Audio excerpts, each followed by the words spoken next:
sketches by Marquise of the different dragon species, my acceptance letter to the University of London, and a watercolour painting. I brace myself for the question Ursa asks most days. "Where is Sophie?" I turn reluctantly toward the painting, trying to ignore the sudden longing that floods through me. My own grinning face stares back at me, and beside it, the face of my dearest, oldest friend. "I've already told you," I say, cupping Ursa's face in my hands. "She's gone away."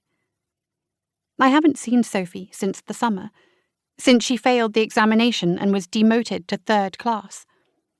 In the space of a few weeks, she was forced to give up on our dream of attending university together and move away from her family's home in Marylebone to a halfway house in a 3rd-class quarter.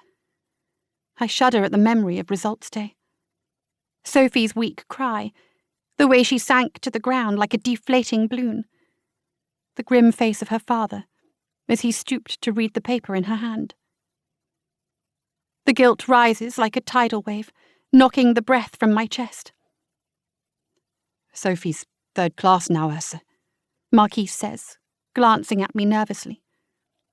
I rip the painting from the wall. "Ursa!" Mamma's voice calls up the stairs. "I'm waiting for you, sweetheart." Ursa darts from the room without a backward glance, and a few seconds later the front door slams. I drop the painting into the wastepaper bin and pull a lace blouse and trousers from my wardrobe. "Will you let me dress?" I say to Marquise before he can mention Sophie's name. He nods, gathering his belongings, and leaves the room. I let the tears come, hot and inevitable, as I pin up the front of my hair. Then I blink them away angrily. What I did to Sophie is unforgivable. But it's too late to change things. I made my choice, an ugly, necessary one, and now I have to live with the consequences. My sorrow is nothing compared to what Sophie must feel. A few moments later, there's a knock. I open the door, and Marquise offers me his arm. "To the bookbinder," he says with a cheerful grin. He's wearing a camel trench coat, and his dark hair is styled to perfection. I loop my arm through his, and my anxiety subsides. The day stretches ahead, bringing us closer to the moment I'll impress Rita Hollingsworth with my portfolio. I feel a rush of anticipation. If tonight goes as planned, I'll be one step closer to becoming Vivian Featherswallow, draconic translator. Fitzrovia hums with activity, and I grip Marquise tightly as he sachets between the street sellers peddling sweet treats and boxes full of trinkets. Many of them turn to greet him. Marquise, whose effortless charm and wit has brought us all sorts of privileges since we were children, is loved by everyone. A group of bearded men are inspecting a collection of antique books, holding up eyeglasses to admire the gilded edges.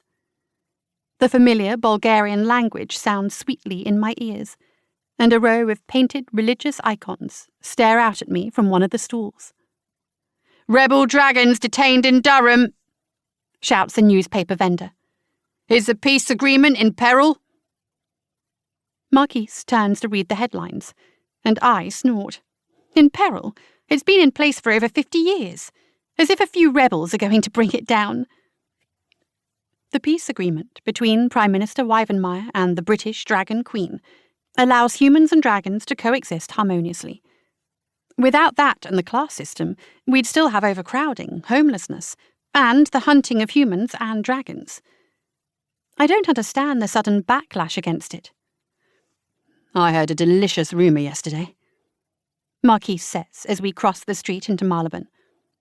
I step over a deep fissure in the pavement, the impact of a dragon's tail left over from the war.